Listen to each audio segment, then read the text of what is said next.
Hello everyone, I am back. I didn't anticipate doing a video before Christmas, but here we are.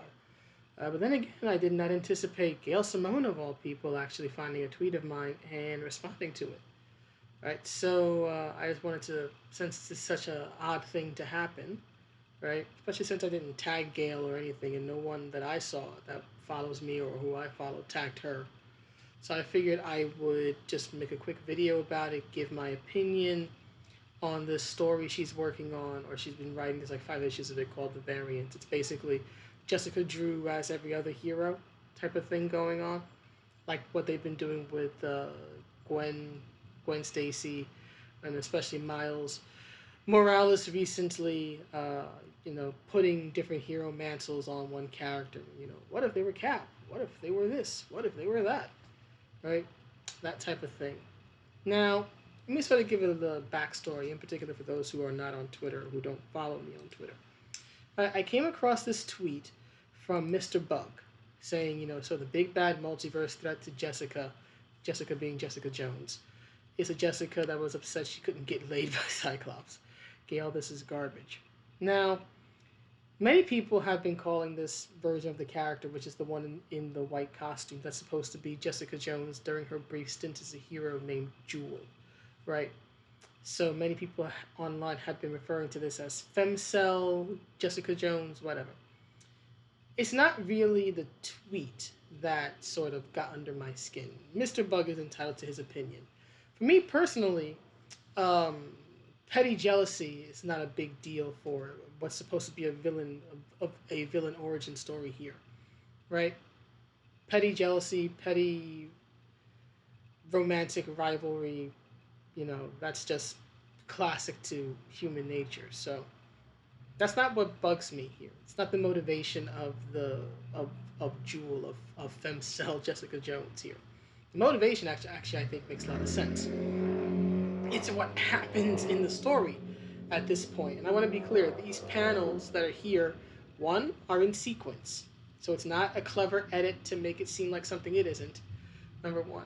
Number two, this is toward these panels that I'm going to show are toward the end of issue 5 of the variants, right? This is where Jessica figures out that uh, Jewel, right, the one in the white costume, is actually the villain behind everything, at least so far.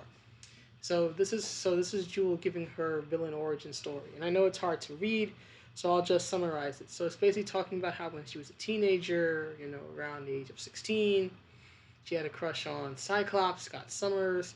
She was upset when she heard that Scott and Jean were going to be getting married, and then she goes to the Xavier Institute and she wants to have a conversation. Now, pay attention here, in particular to the last panel, right? Because the last panel says, I went to confront them, it's only natural, right? And you see her walking into the X Mansion, right? The Xavier Institute for Higher Learning.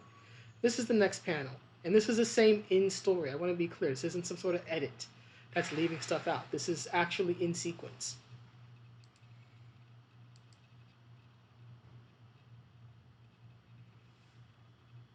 Come on. There we go. The next image. Ah! The next image, both in story. The next image, both in story and here, right, is this. The X-Men, several X-Men defeated. Wolverine is either knocked out or something. Uh, Colossus has had his arms pulled off like he's Jax from the Mortal Kombat games. Or rather, he suffered Jax's fatality, I should say, from the Mortal Kombat games. Scott is either dead and unconscious or on the stairs. It looks like Quicksilver there in the corner has had one of his legs chopped off by this villainous version of Jessica Jones, right? And we see her choking out Jean Grey, right? Now, you may ask, what's the big issue here, right? For me, it's the idea of the X-Men being bested by a character that's supposed to have roguelike abilities. And how do I know the character's supposed to have roguelike abilities? Well, I read the story. And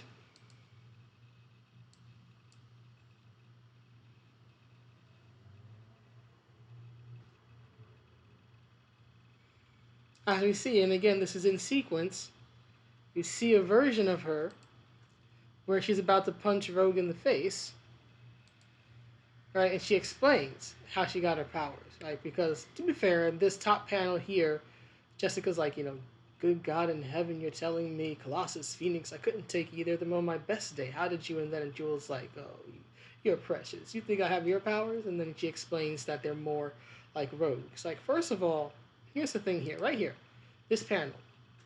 If her powers are similar to Rogue's, Rogue's powers are energy absorption, right, via skin-to-skin contact. Her hand is bare. You can see that, right? Her hand is bare, right? Rogue's face is bare, right? Presumably her throat is bare. So if you got someone doing this, and they can both absorb powers, wouldn't it cancel it out? How in the world is she going to best Rogue at being Rogue when their powers, presumably speaking, would cancel each other out? This is the problem. It does not make sense. And then she's walking away from the X mansion like it's that scene from Waiting to Exhale where Angela Bassett's character sets the car on fire and walks away, right? This sequence of events, from my perspective as a reader, does not make sense. Even if it's supposed to be the multiverse, right? And it's not regular 616. As a writer, it's still on Gail to create a scenario that when I read it, it makes sense to me. Now, I don't know if this was inspired by Avengers Annual 10, which is where Rogue made, I want to say her first appearance, but certainly one of her first appearances in comics in general, where she bested the Avengers. But the reason that worked was because she got the jump on the Avengers, and we actually could see her thought bubbles, right? When she attacks Captain America, she has a lot of these thought bubbles about how, she stole Carol Danvers' powers first, so she would get Carol's memories that were related to Cap and then understand how to attack Cap without him really being able to defend himself. And then as she absorbs his powers, we even see her thoughts about how she reminds herself that she can't hold on to him too long, otherwise the power transfer will become permanent like it did with Carol, right? Her thought pattern, the sequencing, is explained through her thoughts and through her actions, so that as she's stealing the powers of the Avengers and beating them up, it makes sense. It makes Rogue look like a very formidable foe. But when you have this villainous character literally go from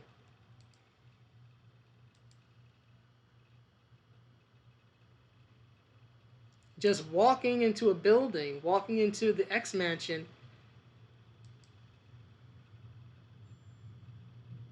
to now just murdering, potentially, several characters, right? Pulling off Angel's wings, haha. Literally disarming Colossus, either weakening or potentially slitting Logan's throat. I don't know. It looks like his hand is toward his neck, right? Literally taking a leg from probably Quicksilver, given the outfit, and then of course choking out Jean Grey, the Phoenix Force. You want me to believe, and look, I like Rogue. Rogue is incredibly powerful. You want me to believe that a character who has power similar to Rogue is going to defeat the woman that is possessed by the Phoenix Force, who's an existential threat, who's possessed by the power of creation itself, and who even without it is probably the second most powerful psychic on Earth in the X-Men universe. She could literally just read her mind and make her leave, and she wouldn't remember a damn thing about it. On top of that, where's Storm? Because not once in this sequence, and again, I've read the whole story. I've read all of issue 5. Storm doesn't make one appearance here. Why not? Because Storm could easily end this. All she has to do is just put out the fire, right? And if this rogue version of Jessica Jones or Jewel or whatever the heck she calls herself comes after her, she can use powerful gust of wind to keep her away, and then depending on what she wants to do, she can either, freeze exposed parts of her skin or just completely encase her in ice, right? Or if she's feeling particularly anti-hero-ish, she can literally just take the breath out of her and just stop her from breathing. She's done it before. And I want to be clear, it's not the idea of the X-Men losing. The X-Men have been defeated plenty of times. There's even one issue from way back when Wolverine pretty much murders all the X-Men in a rage, thinking that they're something else or someone else. But it has to make sense. Even in something as fantastical and over the top as comic books and a multiverse and all this other stuff, you still, as the writer, in my opinion, are obligated to tell a story that makes sense to the reader. If you're going to introduce something as shocking, in my opinion, as the X-Men being bested in their own mansion by a character who has powers similar to Rogue, you better explain how that happened, because they've fought against Rogue, they've lived with her and worked with her, right, as a teammate and as a friend for years. They would know how to deal with somebody with her power set. And simply, you are not going to convince me that Rogue, as powerful as she is, can best someone like the Phoenix just by choking the life out of her. And so, this is what I said, right? So I said, wait. Gail Simone wants me to believe Rogue-esque Jessica Jones bested Wolverine, who is nigh unkillable, Phoenix Jean Grey, and Rogue herself, all because she had a crush on Scott. So Gail, at some point, as you can see, found the tweet. And I want to be clear, I wasn't trying to drag Gail into this. I didn't at her. To my knowledge, no one that I follow or who follows me added her. I didn't see anybody, drag her into this. I'm assuming she just found my tweet somewhere. Right? And this is Gail's response to me. Right? Smiley face.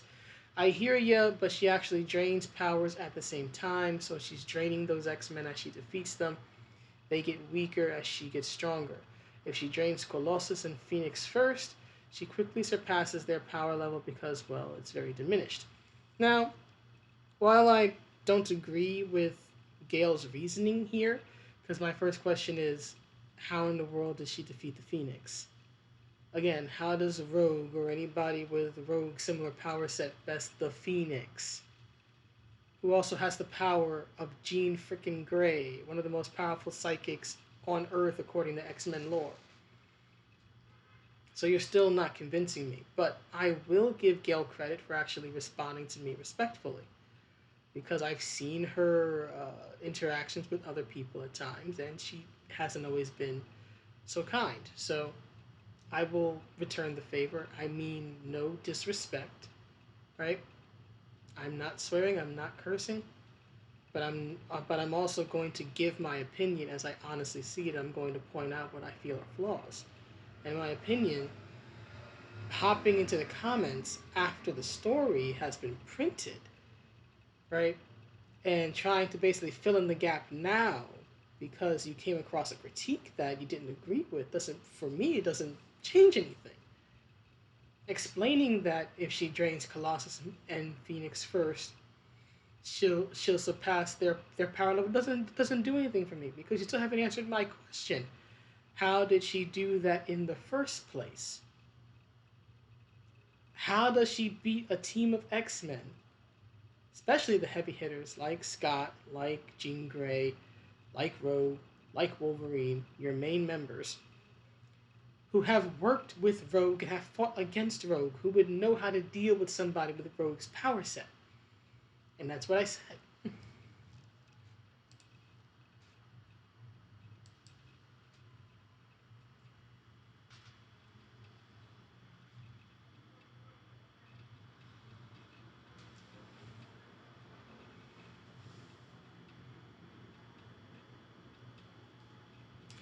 See if this loads.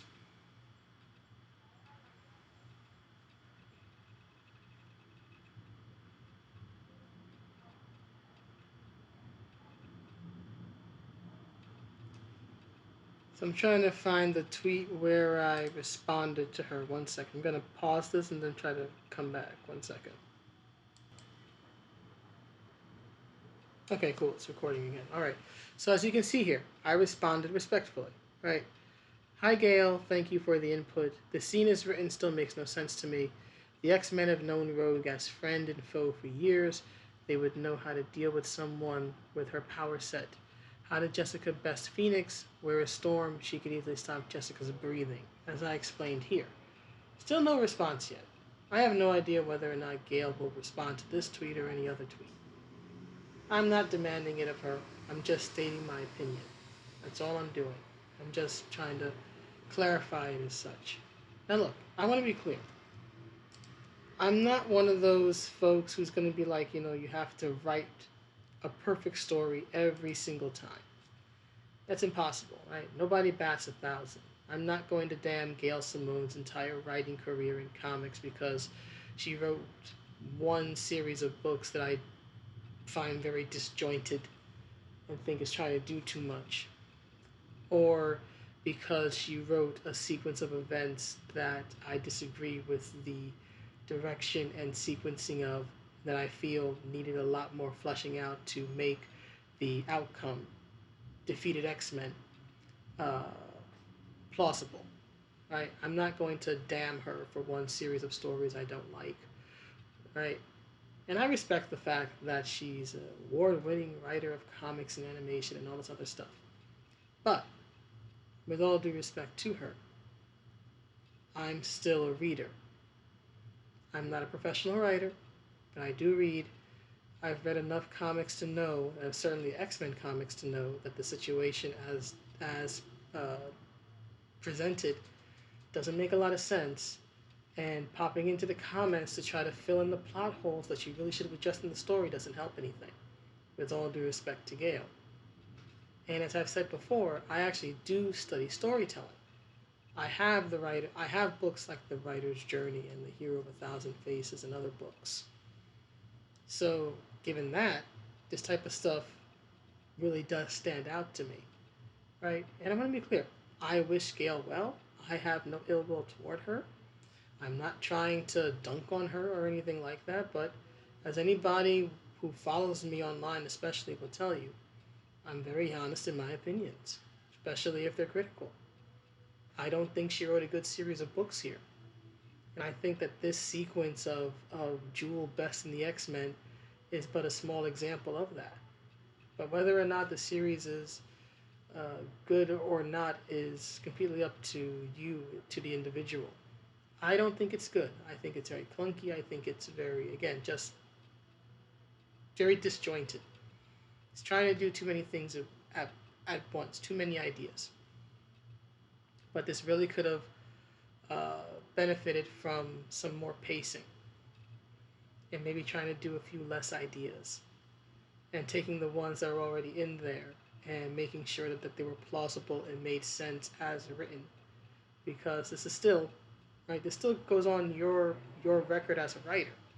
In the end, it's in your name, and you're the one responding to my tweet, not Marvel, not Tom Brevoort, the editor, Gail Simone.